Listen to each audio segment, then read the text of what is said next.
welcome back. Looking for a good read? Now, a novelist, Wade Rouse, joins us this morning to discuss his latest. It's called The Clover Girls, but you're not going to find the book under Wade's name. Instead, he writes under the name Viola Shipman. Good morning, Wade. Good morning. Thanks for having me. Absolutely. We're thrilled that you're here with us. Viola Shipman. Okay. Many people have pen names.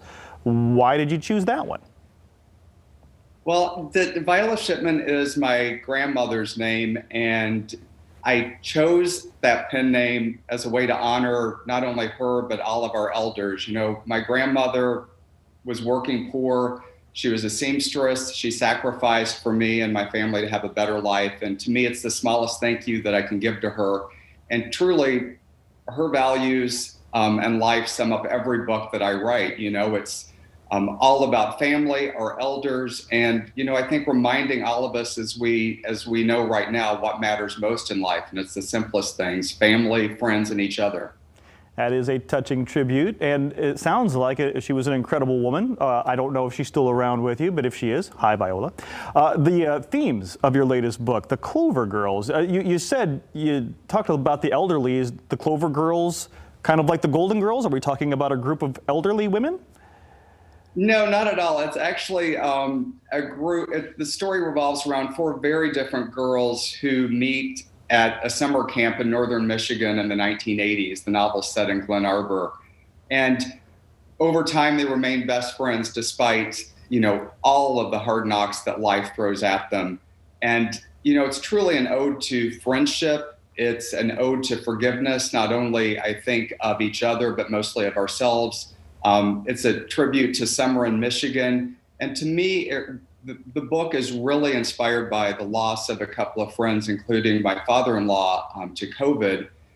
And you look at who's there for us in our lives right now, and it's our family and our friends, those who we need now more than ever. And I wanted to, there's been a lot of books, love stories written about love, but I wanted to write a love story to friendship. Something that we could definitely use right now, reinforcement of friendship, as we've been so isolated for the past year. So is that something that readers are going to take away from this book, a sense of togetherness? That's exactly it.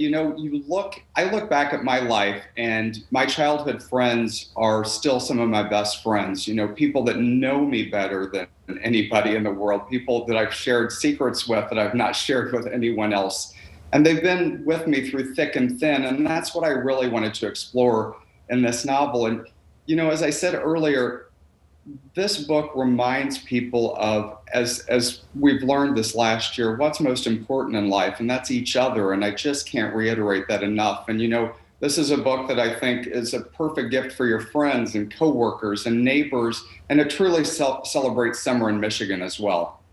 Well, can't beat that. I'm not even a Michigan native, and I remember coming to Michigan for summer camp, maybe in the 80s. So this sounds like a book that I might be interested in as well. What's the audience that you're trying to reach? Is this grown-ups? Is this youth? Who's the audience?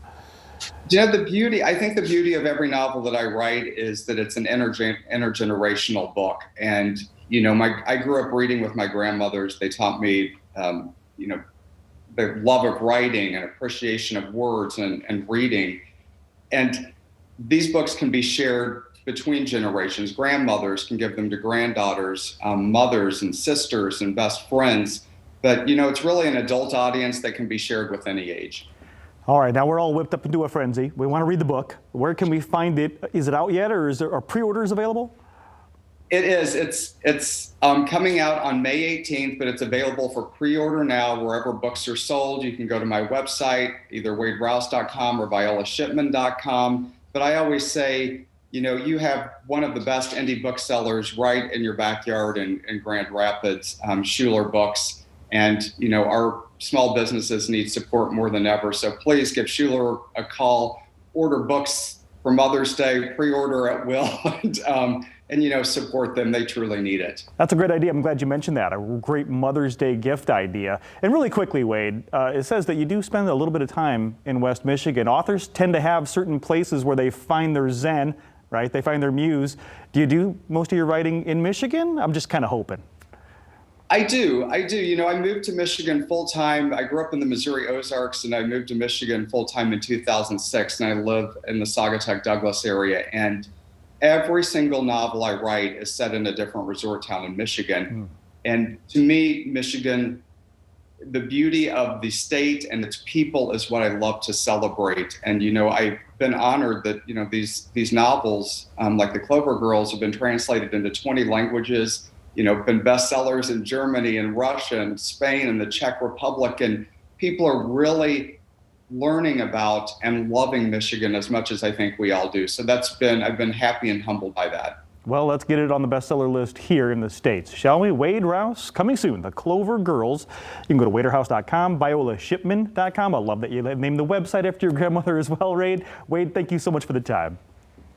Thanks for having me. And I say anybody that pre-orders, we're going to give some jelly bracelets out to you as a celebration to the 80s. Excellent. Sounds tasty. Thanks. We'll be right back.